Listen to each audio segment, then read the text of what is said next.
시작하기 전 구독, 좋아요 부탁드립니다. 정권은 진짜 많이 바뀌었습니다. 가만히 세어보면 7번이에요. 적은 숫자 아니죠. 이름도 달랐고 성향도 달랐었으며 말하는 방식도 전부 달랐습니다. 보수였다가 진보였다가 개혁을 외쳤다가 안정을 강조하기도 했죠. 이게 좀 이상하지 않나요? 이렇게 다 바뀌었는데 결과는 왜 늘 비슷하게 느껴질까요? 사람들은 정권 바뀔 때마다 말합니다. 이번엔 다를 거야. 솔직히 우리 그 말 한두 번 들어본 거 아니잖아요. 오늘 영상은 누가 잘했고 누가 망쳤는지 순위 매기려는 영상 아닙니다. 그런 영상은 이미 너무 많습니다. 오늘은 딱 이것만 보려고 합니다.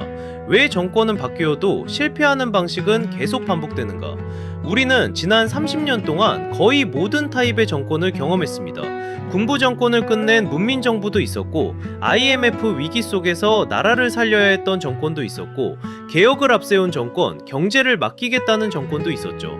그러니까 선택지는 이미 다 써봤다는 겁니다. 근데도 이상하게 정권 말기로 갈수록 비슷한 말들이 반복됩니다. 아쉽다, 기대에 못 미쳤다, 초반엔 좋았는데 이쯤 되면 이건 사람 문제라기보다 뭔가 다른 이유가 있는 거 아닌가 그 생각이 들죠. 그래서 지금부터 7정권을 똑같은 질문으로 보겠습니다. 김영삼 정부, 문민정부라는 말 다들 기억하실 거예요. 군부 정치 끝내겠다. 이건 정말 많은 사람들이 환영했습니다. 실제로 개혁도 빠르게 했죠. 하나회 해체, 금융 실명제, 속도가 굉장히 빨랐습니다. 근데 문제는요, 개혁이 빠를수록 충격도 같이 온다는 거였습니다.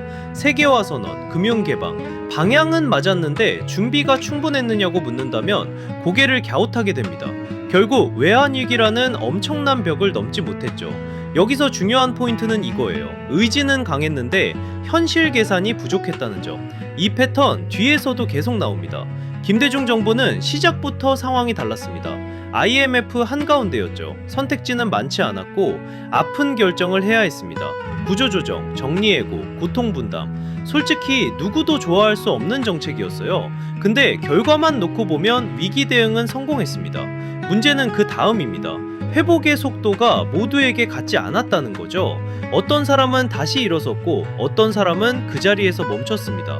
성과와 상처가 같이 남은 정권이었어요. 노무현 정부는 분위기부터 달랐습니다. 참여, 개혁, 기득권 타파, 정치가 좀 달라질 수 있겠다는 기대가 컸죠. 근데 개혁이라는 게요, 말은 쉬운데 실제로 하면 반발이 엄청납니다. 이상은 높았고 현실 정치는 생각보다 훨씬 거칠었어요. 특히 부동산, 잡겠다는 의지는 분명했는데 결과는 정반대로 갔죠. 여기서도 의도와 결과가 어긋나기 시작합니다. 이명박 정부는 아예 방향이 달랐습니다. 실용, 경제, 성장, 기업 CEO 출신 대통령이라는 점도 상징적이었죠. 결정은 빨랐고 속도감은 확실했습니다. 근데 성장이요, 수치로는 보이는데 체감은 다르다는 게 문제였습니다. 누군가는 빨리 올라갔고 누군가는 그 속도를 따라가지 못했죠. 효율은 있었지만 공감은 부족했습니다. 정부는 안정과 원칙을 강조했습니다. 말은 많지 않았고 결정은 위에서 내려왔죠. 문제는 소통이 끊기기 시작했다는 겁니다. 의사결정이 막히고 설명이 사라지면 국정은 멈춥니다.